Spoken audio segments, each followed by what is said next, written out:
کی حقیقت یہ ہے کہ یہ دنیا دار فنا ہے، ختم ہو جانے والی ہے، دار زوال ہے۔ اس دنیا کو اللہ نے باقی رکھنے کے لیے خلق ہی نہیں کیا۔ جس نے خلق کیا ہے اس نے دنیا کو دار فنا بنایا ہے۔ اب تم بتاؤ، اس دار فنا کے لیے تم آئے ہو، حسین کے مقابلے میں سوال نہیں ہے۔ تم اس دار فنا کے لیے، تم اس دار زوال کے لیے جو ختم ہو جائے گی، جو نہیں رہے گی، جو نہیں باقی رہے گی، یہ حقیقت اگر آج ہمارے لیے بھی واضح ہو جائے، چونکہ مولا کا خط فقط خطبہ سن 61 ہجری میں نہ دیکھا جائے، آج کے بھی زمانے میں دیکھا جائے۔ آج ہم کہتے تو ہیں جب کوئی مر جاتا ہے تو کیا کہتے ہیں؟ وہ دار باقی کی جانب کوچ کر گئے، کہ دار فنا سے دار باقی تک چلے گئے۔ یہ جملوں کی باتیں ہوتی ہیں، لیکن واقعاً مجھے یقین ہے، میرے عمل سے پتہ چلتا ہے کہ میں دار فانی میں رہ رہا ہوں۔ ہمارے کردار سے پتہ چلتا ہے کہ میں اس دار فانی میں ہوں، اور جہاں جانا ہے وہ دار باقی ہے۔ یہ میرے کیریکٹر سے پتہ چلتا ہے، یہ نہیں پتہ چلتا۔ میری زبان کیا کہتی ہے وہ نہیں، میرا عمل کیا کہتا ہے وہ دیکھنا پڑے گا۔ میرے عمل سے پتہ چلتا ہے کہ میں دار فانی میں جی رہا ہوں، نہیں، میرے عمل سے تو پتہ چلتا ہے یہی سب کچھ ہے، یہاں کے بعد کچھ بھی نہیں ہے، جو کرنا ہے یہی کرو، اس کے بعد کہاں زندگی ملنے والی۔ اس کا مطلب مجھے میرا مولا بتا رہا ہے کہ دنیا دار فانی ہے، لیکن میرا عمل بتا رہا ہے کہ دنیا دار بقا ہے۔ یہ معاشرے کو صحیح کرنا پڑے گا، یہ معاشرے کے آنکھوں کے سامنے سے وہ پٹی ہٹانی پڑے گی جس نے دنیا کو دار بقا سمجھ لیا ہے۔ الحمدللہ الذی خلق الدنیا فجعلها دار فناء و زوال۔ میں زیادہ دیر کہیں نہیں رکوں گا چونکہ خطبہ طویل ہے، لیکن میں پورا خطبہ بھی نہیں پڑھوں گا، وقت ہی پہ تمام کروں گا۔ ایک صلوات پڑھے محمد و آل محمد۔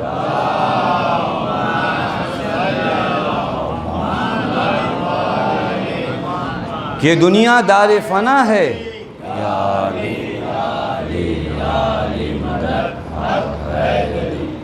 دار فنا دار زوال ہے، یہ حقیقت جان لو۔ پھر اس کے بعد حضرت فرماتے متصرفتاً بأہلہا حالاً بعد حال۔ تم دنیا کی حقیقت، حسین ابن علی روز عاشور دنیا کے چہرے سے نقاب ہٹا رہے ہیں۔ متصرفتاً بأہلہا حالاً بعد حال، اس دنیا کے لیے مجھے قتل کرنے کے لیے آئے ہو، جس دنیا میں کسی کے پاس کچھ باقی نہیں رہتا، آج ہے کل نہیں ہے۔ اس کا ترجمہ میں نے بہت آسان کیا، متصرفتاً بأہلہا حالاً بعد حال۔ آج طاقت ہے کل نہیں رہے گی، آج مال ہے کل نہیں رہے گا۔ یہ دنیا میں ایک چیز کسی کے پاس ہمیشہ رہتی ہی نہیں ہے، ہر روز حالتیں تبدیل ہوتی ہیں۔ آپ اپنے جسم کو دیکھ لیجئے نا، بچپنا، جوانی، بڑھاپا، متصرفتاً بأہلہا حالاً بعد حال، چینج ہو رہے ہیں، تبدیل ہو رہے ہیں۔ کس چیز پر اکڑ ہے؟ اس دار فنا پر، اس دار زوال پر، جہاں ایک کنڈیشن، ایک حالت میں تم رہو گے ہی نہیں۔ پھر حضرت فرماتے ہیں تمہیں پتہ ہے اس دنیا فانی سے کچھ لوگ دھوکہ کھا رہے ہیں۔ حضرت فالمغرور من غرت ہو والشقی من فتنت ہو۔ دھوکہ وہ نہیں کھاتا جس نے 2 روپے کا سامان 3 روپے میں لے لیا، اصل میں دھوکہ وہ کھاتا ہے جو دنیا دار فانی کو دار باقی سمجھ لے۔ اصل دھوکہ کس نے کھایا ہے؟ 1 روپے کا لاس ہو گیا، کل کور ہو جائے گا، لیکن اگر میں یہ دھوکہ کھا گیا کہ یہ دار فانی کو میں دار بقا سمجھ گیا، وہ کب کور ہوگا؟ مجھے انصاف سے بتاؤ۔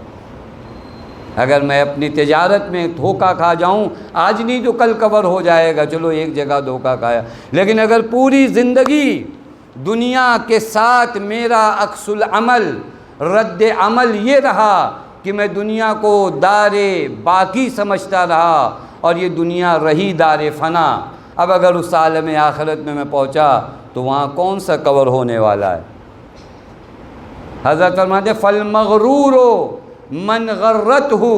مغرور کا مطلب دھوکہ کھایا ہوا، دھوکہ کھایا ہوا وہ ہے من غرت ہو، جسے دنیا نے دھوکہ دیا ہو۔ وَالشَّقِيُّ مَنْ فَتِنَتْهُ، شقی اور بدبخت وہ ہے جسے دنیا نے اپنا اسیر بنا لیا ہو۔ شقی بدبخت کون ہے؟ یہ مولا روز عاشور، اہمیت تو دیکھیے، روز عاشور مولا ارشاد فالمغرور من غرتہ والشقی من فتنتہ، شقی وہ ہے، بدبخت وہ ہے، بدقسمت وہ ہے جو دنیا کا اسیر بن جائے۔ دنیا بہت چالاکی سے دھوکہ دیتی ہے، دنیا دین کا لباس پہن کر بھی دھوکہ دیتی ہے۔ پتہ نہیں بات واضح ہوئی نہیں واضح ہوئی؟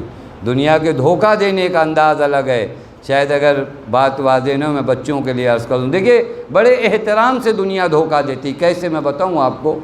مثلا میں امامہ آبا کبا پہن کر ایک دکان پہ جاؤں، وہ پہچان جائیں کہ مولانا صاحب ہیں، 5-6 لوگ پہلے سے وہاں پر ان کے یہاں سودا لینے کے لیے کھڑے ہیں، مجھے دیکھ کر انہوں نے سب کا نمبر کاٹ کر مجھے سودا دے دیا، میں بڑا خوش کہ ارے واہ اتنی ویلیو بڑھ گئی میری کہ 4-5 نمبر کاٹنے کے بعد انہوں نے مجھے دے دیا۔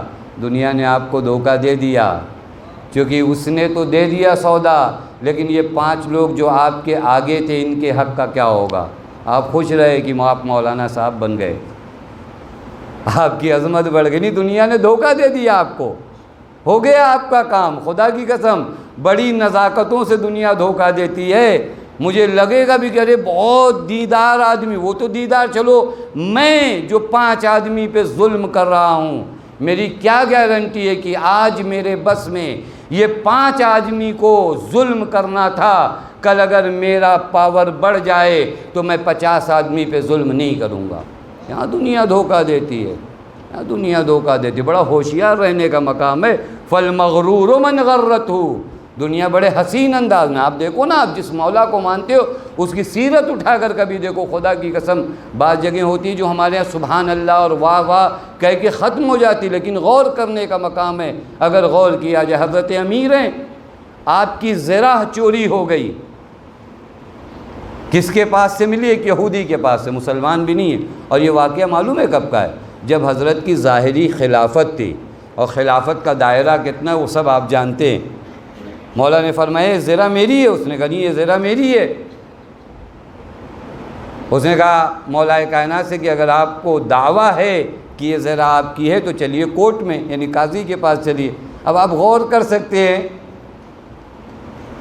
خلیفہ وقت اسے لے جایا جائے قاضی کے پاس، اگر کوئی اور خلیفہ وہیں پہ سر قلم کر دے کہ تو مجھے کہہ رہے ہو، حضرت نے فرمایا چلو، حضرت نے فرمایا چلو، پہنچے قاضی کے پاس۔ اچھا، اسلامی قانون کے لحاظ سے سسٹم یہ ہے کہ اگر یہ سامان کسی کے ہاتھ میں ہے اور آپ دعویٰ کر رہے ہو کہ یہ آپ کا ہے تو گواہ آپ کو لانا پڑے گا، چونکہ جس کی ملکیت میں ہے ابھی وہ تو گواہ لانے کو اس کو ضرورت نہیں ہے، آپ کو گواہ، آپ مدعی ہو وہ منکر ہے اسلامی اصطلاح میں۔ قاضی نے مولا سے کہا کہ مولا اگر آپ دعویٰ کرو تو گواہ لے کر آؤ۔ مولا مسکرائے، کہا میرے پاس کوئی گواہ نہیں ہے۔ علی کی عدالت کو دیکھو، یہ وہی ذات ہے جس نے دنیا کو 3 مرتبہ طلاق دیا ہے، کہ میرے پاس کوئی گواہ نہیں ہے۔ تو قاضی نے اس یہودی کے حق میں فیصلہ سنا دیا۔ آپ غور کر سکتے ہو مرحلہ کتنا سخت ہے، فیصلہ سنا دیا، حضرت چل پڑے۔ ایک مرتبہ وہ یہودی پلٹا، حضرت کے قدموں پہ گر گیا، کہا مولا یہ ذرا بھی آپ کی ہے، میں تو در حقیقت یہ چیک کر رہا تھا آپ اسی نبی کے وصی ہو جس کے آنے کی بشارت جناب موسیٰ دے کر گئے تھے۔ توجہ فرما رہے ہیں؟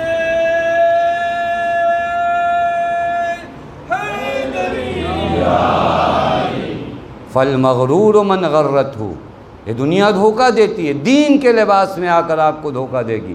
والشقی من فتنتہ، شقی ہے وہ انسان، بدبخت ہے وہ انسان جو اسیر دنیا بن جائے۔ ایک بات کہوں بریکٹ میں، دیکھیے دنیا زدہ ہونا پرابلم ہے، چونکہ بات تھوڑا کنفیوز نہ ہو جائے۔ کبھی کبھار جب اتنا پڑھا جاتا ہے تو لوگ زہد کا معنی الگ نکال لیتے ہیں۔ زہد کا معنی کہیں نہیں ہے کہ آپ کا کپڑا پرانا ہو، آپ کا کپڑا پھٹا ہو، آپ کی روٹی سوکھی ہو، یہ زہد کا معنی نہیں۔ زہد کا تعلق آپ کے ظاہر سے نہیں ہے، زہد کا تعلق آپ کے باطن سے ہے۔ پتہ نہیں بات واضح ہو رہی ہے؟ زہد کا تعلق میرے باطن سے، میرے ظاہر سے تھوڑی نہیں ہے کہ میرے کپڑے کو دیکھ کر آپ زاہد کہو گے۔ دنیا سے میرا اٹیچمنٹ کتنا ہے، اگر میں دنیا سے اس قدر وابستہ ہوں کہ دنیا کے لیے سب قربان کرنے کو تیار ہوں تو میں زاہد نہیں ہوں۔ ہو سکتا ہے میرے پاس جیب میں 2 روپیہ بھی نہ ہو، لیکن اس کے باوجود میں زاہد نہیں ہوں۔ کیوں؟ کیونکہ پیسہ ہونے نہ ہونے سے کوئی زاہد اور غیر زاہد نہیں بنتا۔ دنیا سے آپ کا تعلق کیسا ہے؟ اگر دنیا کے لیے آخرت کو قربان کرتے ہو تو زاہد نہیں ہو، لیکن اگر آخرت کے لیے سب کچھ قربان کرنے کو تیار ہو تو ہو سکتا ہے کروڑوں پیسہ ہو لیکن آپ زاہد ہو۔ دنیا کا تعلق ظاہر سے نہیں ہے، زہد کا تعلق ظاہر سے نہیں ہے، زہد کا تعلق انسان کے درون سے۔ میرا تعلق کیسا ہے دنیا سے؟ میں دنیا سے وابستہ کیسے ہوں؟ میری وابستگی دنیا سے اس حد تک ہے کہ میں دنیا کے لیے سب کچھ قربان کر دوں تو پھر میں زاہد نہیں ہوں۔ مولا فرماتے ہیں فالمغرور من غرته، مغرور وہ ہے، دھوکہ کھایا ہوا وہ ہے جسے دنیا دھوکہ دے دے۔ والشقی، شقی کون ہے؟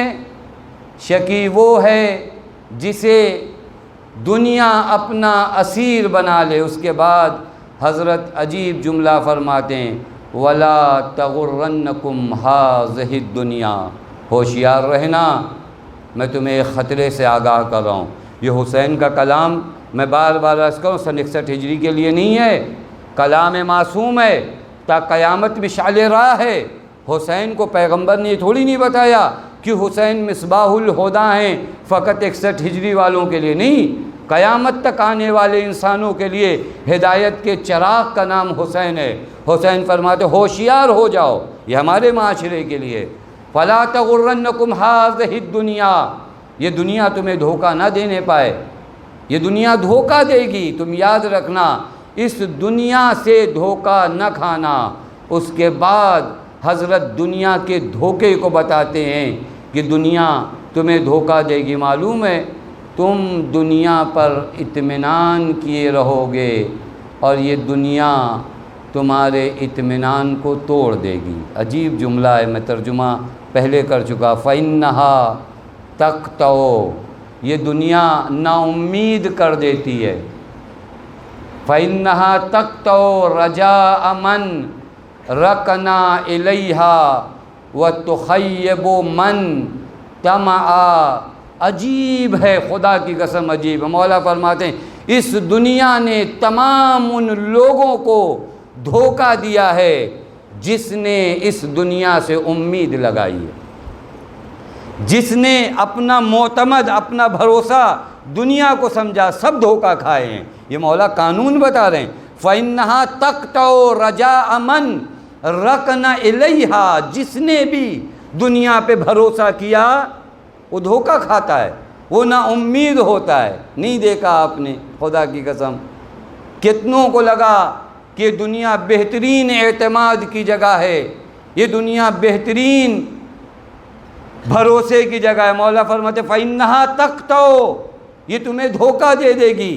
اس نے آج تک کسی کے ساتھ وفا نہیں کیا تو تمہارے ساتھ کیا وفا کرے گی؟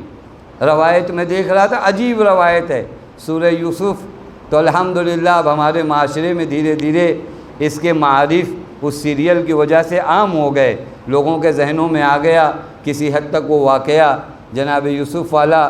آپ کو معلوم ہے روایت میں ہے کہ جب جناب یوسف کے بھائیوں نے انہیں کنویں میں ڈالا تو اللہ تعالیٰ نے فرشتے کو بھیجا، کہا جاؤ میرے بندے یوسف کی مدد کرو، اور یہ فرشتے آئے ہیں تو جناب یوسف مسکرا رہے تھے، تو فرشتے نے کہا آپ اس مصیبت کے وقت مسکرا رہے ہو، آپ کو مسکرانا تو نہیں چاہیے، آپ مسکرا رہے ہو۔ جناب یوسف نے فرمایا میں مسکرا رہا ہوں ایک بات کو یاد کر کے۔ کون سی بات آپ کو یاد آ گئی کہ آپ کے لبوں پر اس اندھیرے کنویں کے اندر مسکراہٹ ہے؟ کہ اصل میں ایک دن جب میں نے اپنے 11 بھائیوں کو دیکھا تھا تو میں نے تصور کیا تھا، اپنے آپ سے کہا تھا کہ جس کے 11 بھائی ہوں اسے کون نقصان پہنچا سکتا ہے؟ آج انہی 11 بھائیوں کی وجہ سے میں کنویں میں آیا ہوں۔ فَإِنَّهَا تَقْطَعُ رَجَاءَ مَنْ رَكِنَ إِلَيْهَا، جس نے بھی دنیا پر اعتماد کیا اس کو دھوکہ ملا ہے، دھوکہ ملا ہے، خدا کی قسم۔ اعتماد کرنے کی جگہ دنیا نہیں ہے، اعتماد کی جگہ ذات حق تعالیٰ ہے، اس کے علاوہ کچھ نہیں۔ اعتماد کی جگہ ذات حق تعالیٰ، یہی توکل ہے نا، یہی توکل ہے، ذات حق تعالیٰ، اس کے علاوہ دنیا اعتماد کی۔ یہاں کس چیز پر آپ اعتماد کرو گے؟ مجھے انصاف سے بتاؤ، یہاں کی کون سی چیز اعتماد کرنے کی ہے؟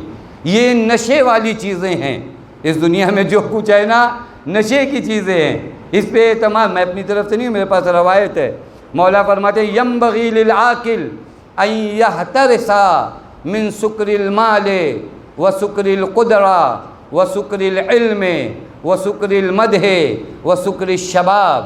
مولا فرماتے ہیں عاقل کے اوپر ضروری ہے کہ اپنے آپ کو کچھ نشوں سے بچائے۔ نشے کا لفظ استعمال کیا ہے۔ کون سا نشہ؟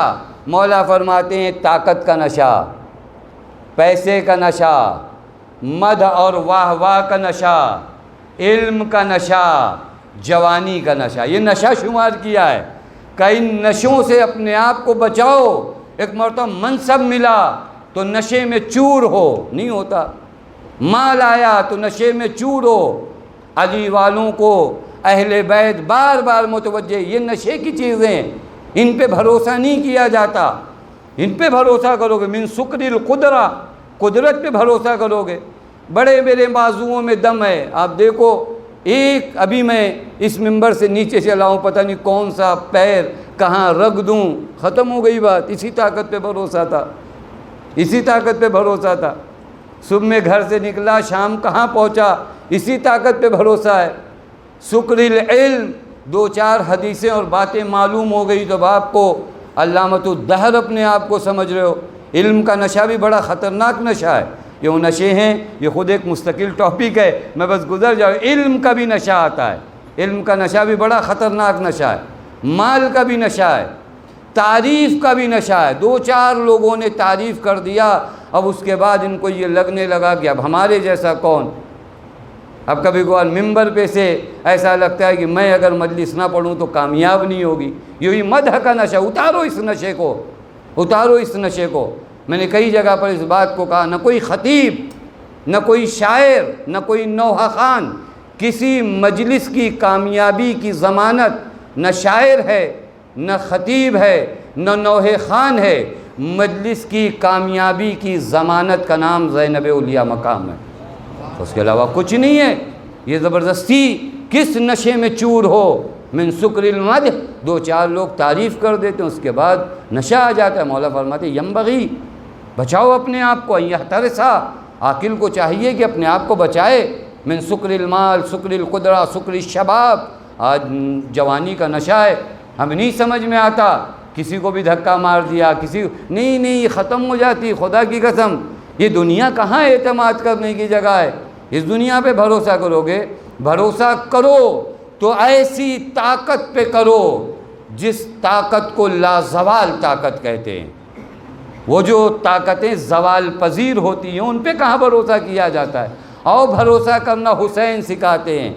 حسین نے ایک ایسی ذات پہ بھروسہ کیا کہ اب حسین کو پرواہ نہیں ہے کون آ رہا ہے، کون جا رہا ہے، چونکہ حسین نے اس قدرت لامتناہی سے اپنے آپ کو وابستہ کر لیا کہ آ کر فرماتے الہی ما وجدا من فقدک وما الذی فقد من وجدک۔ اے میرے اللہ، جب حسین نے تجھے پا لیا تو اب کیا جاتا ہے، پرواہ نہیں ہے۔ یہی تو ہوگا، یہ طاقت ہے نا، یہ طاقت ہے۔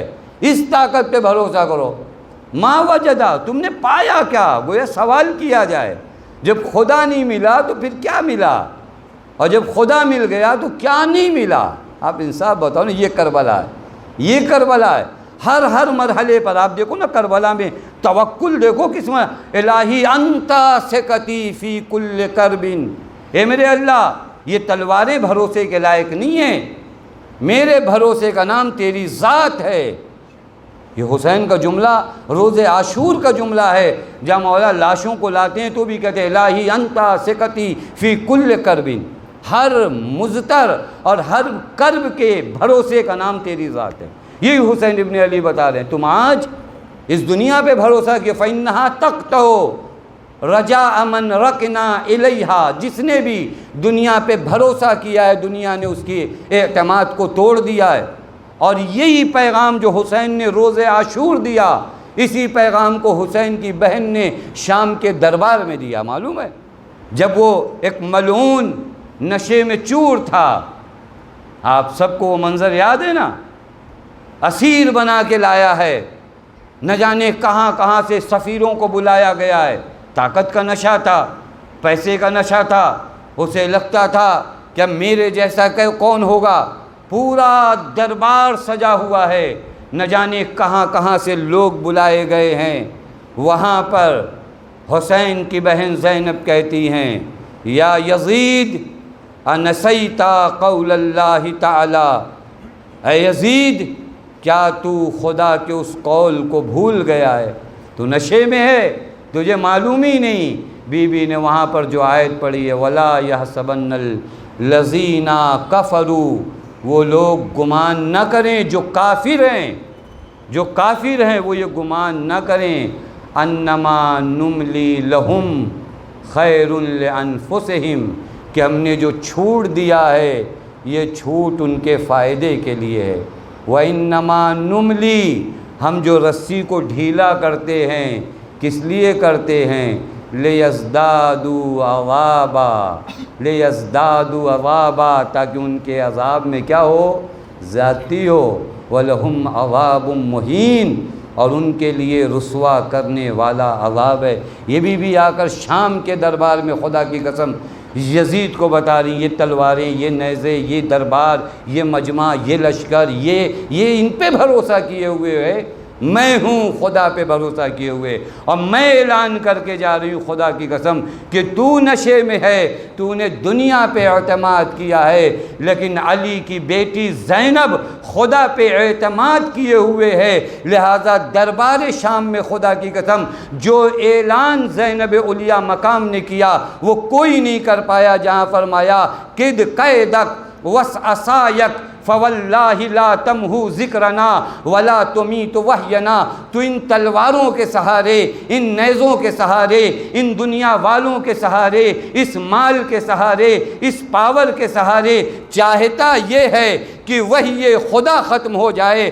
ہمارا ذکر ختم ہو جائے، تو فواللہ لا تمحو ذکرنا ولا تمیت وحینا، جو بن پڑے تجھ سے وہ کر لے، لیکن یاد رکھنا نہ ہماری یاد ختم ہوگی نہ ہماری وحی ختم ہوگی۔ یہ اعلان دربار شام میں بی بی نے کیا تھا، 1400 سال سے اس اعلان کے مصداق کو ہر مجلس میں بتایا جا رہا، بی بی جو آپ نے اعلان کیا تھا اس کا ایک مصداق یہ فواللہ لا تمحو ذکرنا۔ یہ خدا پہ بھروسہ کرنے والے اس طرح کا اعلان کرتے ہیں، وہ جانتے ہیں قدرت لامتناہی سے ہمارا وابستہ ہیں، ہم یوں تو نہیں آئے ہیں۔ توجہ فرما رہے ہیں، یہ وہ حقیقت ہے خدا کی قسم اگر انسان کے ذہنوں میں سما جائے کہ ایک طاقت ہے، اس طاقت کا نام ذات حق تعالیٰ ہے، اور اہل بیت علیہم الصلاۃ والسلام کا سب سے اطمینان کا سبب یہی ہے کہ وہ ذات حق تعالیٰ پہ توکل کے لیے۔ لہٰذا آپ دیکھو نا، جہاں دریا بہہ رہا ہے وہاں بے اطمینانی ہے، جہاں پیاس ہے وہاں سبحان اللہ کی تسبیح ہے۔ کتنا فرق ہے، کتنا فرق ہے۔ خیمہ حسینی میں پیاس ہے لیکن سبحان اللہ کی تسبیح ہے، یزیدیوں کے لشکر کے پاس سے دریا بہہ رہا ہے لیکن وہ گھبرائے ہوئے ہیں، کیوں؟ کیونکہ ان دونوں طاقتوں میں بڑا فرق ہے۔ ایک کے اعتماد کا نام ذات حق تعالیٰ ہے، اور دوسری طرف تلواروں پہ، نیزوں پر، پیسوں پر بھروسہ کر کے آئے ہوئے لوگ ہیں۔ یہ ہے خدا کی قسم۔ مولا فرماتے ہیں کہ میں تمہیں بتا رہا ہوں، میں تمہیں متوجہ کر رہا ہوں، اس دنیا پہ بھروسہ مت کرنا، اس نے ہر انسان کی امید کو توڑ دیا ہے۔ فَإِنَّهَا تَقْطَعُ رجاء من رکنا الیہا، جس نے بھی اس دنیا پہ بھروسہ کیا اس کے اعتماد کو اس دنیا نے باقی نہیں رکھا۔ بھروسہ کرنا ہے تو ذات حق تعالیٰ پہ بھروسہ کرو، اس پر بھروسہ کرو۔ یہ درس ہے خدا کی قسم۔ حسین ابن علی آ کر ایسا پیغام روز عاشورہ دے رہے ہیں۔ اس کے بعد کا جملہ بھی خدا کی قسم بڑا حسین پیغام ہے، بڑا مختصر وقت بچا ہے، لیکن میں آپ کی خدمت میں یہ جملہ مولا کا پہنچا دوں۔ وَقَدْ أَرَاكُمْ قَدْ اجْتَمَعْتُمْ عَلَىٰ أَمْرٍ قَدْ أَسْخَطْتُمُ اللَّهَ فِيهِ عَلَيْكُمْ۔ اے لشکر والو، اے یزید کے سپاہیوں، میں تمہیں دیکھ رہا ہوں کہ تم اپنے خدا کو غضبناک کر رہے ہو۔ اراکم قد اجتمعتم علی امر قد اسخطتم اللہ فیہ علیکم، میں تمہیں دیکھ رہا ہوں کہ تم خدا کو غضبناک کرنے کے لیے آئے ہو، تم مخلوق خدا کو خوش کرنے آئے ہو، تم دنیا کے حصول کے لیے خدا کو ناراض کرنے آئے ہو۔ دیکھو کتنا بڑا جملہ ہے۔ یہ پیغام نہیں ہے، یہ پیغام ہمارے لیے بھی ہے۔ کبھی کبھار ہمیں یقین ہوتا ہے کہ یہ کام کروں گا تو خدا خوش رہے گا، لیکن یہ بھی یقین ہوتا ہے کہ یہ کام کروں گا تو میرے دوست، میرے چاہنے والے ناراض ہو جائیں گے۔ اب وہاں پہ میں کس کو ناراض کرتا ہوں، کس کو راضی کرتا ہوں، یہ اہم فیصلہ ہے۔ یہ کربلائیوں کا فیصلہ ہونا چاہیے کہ میں کس کو ناراض کر رہا ہوں۔ مجھے یقین ہے کہ میں اگر حجاب سے ایک عورت گھر سے نکلے گی تو خدا راضی ہے، لیکن دوسری طرف سے یہ بھی پتہ ہے کہ نہیں، دنیا والے ناراض ہو جائیں گے۔ اگر میں یہاں حق بول دوں گا تو یہ لوگ ناراض ہو جائیں گے، لیکن خدا راضی رہے گا۔ اب یہیں پر میرا امتحان ہے۔ آپ کہاں لمبے لمبے سوروں کی تلاوت میں نماز میں کروں گا تو میرے ایمان کا پتہ چلے گا، جھوم جھوم کے قرآن پڑھوں گا تو میرے ایمان کا پتہ چلے گا، طول رکوع اور طول سجود میں مبتلا ہو جاؤں گا تو میرے ایمان کا پتہ چلے گا، اچھے سے کپڑا پہن کے اور سینے پہ ہاتھ رکھ کے ملوں گا تو میرے ایمان کا پتہ چلے گا۔ نہیں، ایمان کا پتہ اس وقت چلے گا کہ جب دو جگہ پھنس جاؤ، لوگوں کو راضی کرو کہ خدا کو راضی کرو۔ وہاں پر اگر لوگوں کو چھوڑ کر خدا کو راضی کرتے ہو تو مومن ہو، لیکن اگر لوگوں کو راضی کرتے ہو، خدا کو ناراض کرتے ہو، تو اب نماز پڑھتے رہو۔ اراکم قد اجتمعتم علی امر قد اسخطتم اللہ فیہ علیکم، خدا کا غضب خرید رہے ہو۔ یہ کون سی تجارت ہے، یہ کون سا معاملہ ہے؟ لوگوں کو راضی کرنے کے لیے خدا کو ناراض کر رہے ہو، خدا کو ناراض کرنے آئے ہو۔ یہ بار بار عرض کرو، بہت اہم پیغام ہے ہمارے معاشرے۔ ہم چیک کیا کریں، خدا کی قسم اپنے آپ کو چیک کیا کریں، ہمارے معاشرے میں کتنی مرتبہ خدا کی رضایت کو مد نظر رکھا جاتا ہے، اور دین نے کبھی نہیں کہا کہ آپ لوگوں کو ناراض کرتے پھرو۔ ہاں، یہ بھی بات کہیں غلط نہ میسج چلا جائے، دین نے کبھی یہ نہیں کہا کہ آپ لوگوں کو ناراضی کرتے رہو۔ دین نے تو بتایا پڑوسی کا حق ہے، دین نے تو بتایا مہمان کا حق ہے، دین نے تو بتایا مسافر کا حق ہے، جس کے ساتھ سفر کرو اس کا حق ہے، ماں باپ کا حق ہے، لا تقل لہما اف، ان کے سامنے اف تک نہ کرو۔ یہ سب کو راضی کرنا ہے، لیکن معلوم ہے کب تک؟ جب تک رضائے خدا سے نہ ٹکرائے۔ بات واضح ہو رہی ہے؟ کبھی کبھار ہم اپنے ماں باپ کو راضی کرنے کے لیے خدا کو ناراض کرتے ہیں، یہ بھی غلط ہے۔ ماں باپ کا احترام سر آنکھوں پر، میں نے ایک مجلس میں عرض کیا تھا کہ ہماری زندگی میں شاہ کلید، ماسٹر کی کا نام ماں باپ ہیں۔ جتنی بھی گرہیں ہیں نا ماں باپ کے احترام سے کھلتی، لیکن کب تک؟ قانون ہے اس کے لیے، لا طاعۃ لمخلوق فی معصیۃ الخالق۔ یہ قانون یاد رکھیے کہ مخلوق کی اطاعت بس اسی تک جب تک خالق کی معصیت نہ ہو۔ جہاں خالق کی معصیت ہو وہاں مخلوق کی اطاعت نہیں ہے۔ کوئی بھی ہو، کتنا بھی مقدس ہو، کتنا بھی معتبر ہو، آپ اس سے کتنی بھی محبت کرتے ہو، لیکن معصیت خدا میں اس کی اطاعت مت کرو۔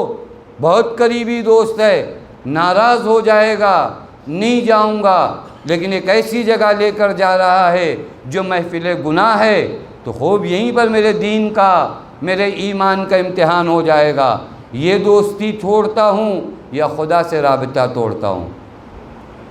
بہت ایزی ہے، بہت آسان ہے فیصلہ کرنا۔ میں یہاں کیا کرتا ہوں؟ میں دیکھوں تو آج اس زمانے میں آپ جو یہاں بیٹھے ہو مجلس امام حسین سن رہے، پوری دنیا آپ سے ناراض ہے، نہیں ناراض ہے؟ بہت لوگ ناراض ہیں، یہ کیا ہر سال مجلس لگا رکھا ہے؟ ناراض ہیں یا نہیں ناراض ہیں؟ مجلس کرنا چھوڑ دو، راضی ہو جائیں گے آپ سے۔ جو ایک ٹینٹ چلا ہے، نہیں کرو، بہت لوگ راضی ہو جائیں گے۔ لیکن لوگوں کے راضی ہونے سے کیا ہوتا ہے؟ میرا خدا تو ناراض ہو جائے گا۔ تو یہ فرما رہے ہیں نہیں، کتنے کفر و شرک اور بدعت کے کتنے فتوے ہر سال آپ تک آتے، نہیں آتے آپ تک آتے۔ کوئی مشرک کہتا ہے، کوئی کافر کہتا ہے، کوئی بدعت گزار کہتا ہے، پتہ نہیں کیا کیا ہم لوگوں کو کہتے ہیں، لیکن پھر جیسے محرم کا چاند نمودار ہوتا ہے